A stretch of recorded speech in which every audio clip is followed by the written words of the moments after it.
Today, we're making this tree. It's a nice tree, if I do say so myself. You can use this kind of tree in dioramas, wargaming, D&D, home decor, or whatever else you want. Oh yeah, let's get started. We're going to start with some 22 gauge floral wire, split it into 5 uneven bundles, and then bend it at 90 degrees 2 to 3 inches from the bottom, like so.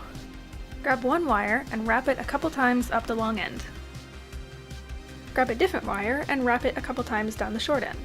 Wrap 2 of the bundles a few inches up. Heck yeah!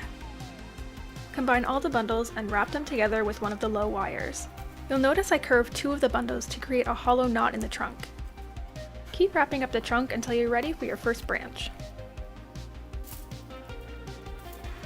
Should look something like this. Split off a thick group of wires for a low-hanging branch. At this point, you can keep working up the trunk, splitting branches where you see fit.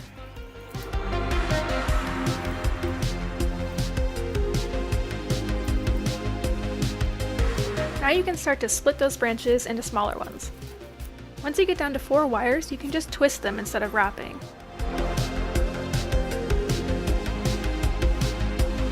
These wires can get unruly after a while, so you can just bend them out of the way while you work. Keep wrapping, twisting, and splitting until you get down to only single wires at the end of each branch. Should look something like this. Don't worry, it gets better. I have a place in my heart for crooked trees, so I bent this shit out of mine. You do not have to do this. I also had to pry the knot open again because it closed during all this bending. Don't forget about the roots. Now we're going to clip all the ends to about ½ inch or so.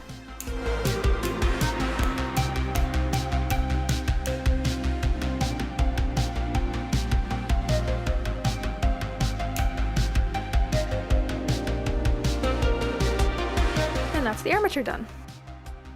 Get your hot glue out, it's time to make the bark. At this stage, we just want glue on the wire. Don't worry about texture yet. I recommend starting at the ends and working your way towards the trunk. It's just easier to hold that way.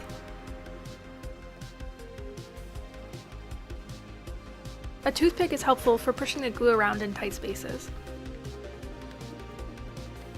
Once you're happy with coverage, go around and pick off all those annoying hot glue spider webs. And now you should have a super gloopy tree. You can use the hot end of the glue gun to start adding bark texture by following the grain of the tree.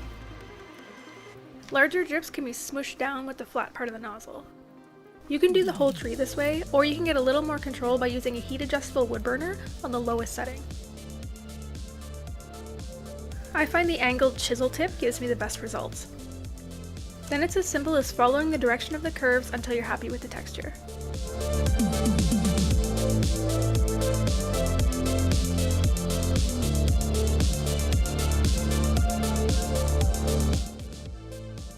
Now it's time for zipper trees, also known as seafoam trees or zechium, or Taloxus aristata if you're a biologist. Take out a few bunches like so, and then break off sections at the base. You should end up with something that looks a bit like this. Cyanoacrylate with a can of accelerant is definitely necessary for good adhesion here. Just stick the bundles to the ends of your branches or a little further back if it's a larger piece. The pieces usually have a fluffy side and a flat side. Make sure you put the fluffy side up or away from the tree as it looks more natural that way. It takes a while, but keep adding them until you have a tree that looks, well, like a tree.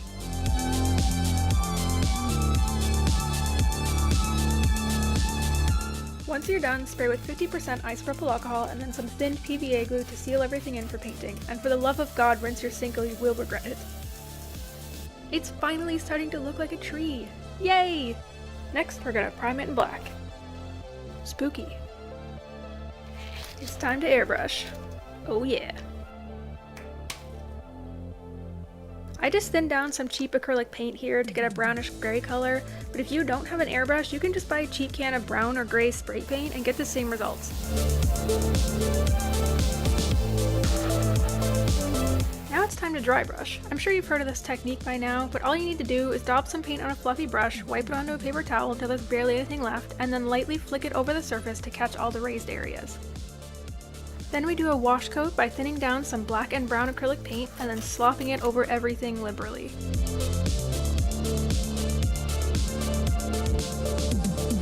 Now you can actually see all the texture you added earlier. If you want a spooky tree, you can stop here. Otherwise, it's time to flock. I chose a pink cherry blossom color for this tree, but you can use any color you like. Spray some more thinned PVA on all the branches over the sink, and then you're just gonna sprinkle the flock over all the ends. I'm using super leaves here, but there are usually lots of brands to choose from at your local hobby store. I put 3 layers on, allowing about 10 minutes to dry between coats. You can use a stiff bristled brush and some tweezers to get the flocking off the trunk and larger branches. That is a nice tree right there. If you're using this tree for terrain, you can either make a base or leave it as is. But because mine is a birthday present for a friend and meant to be decor, I quickly modeled and printed a simple pot for it.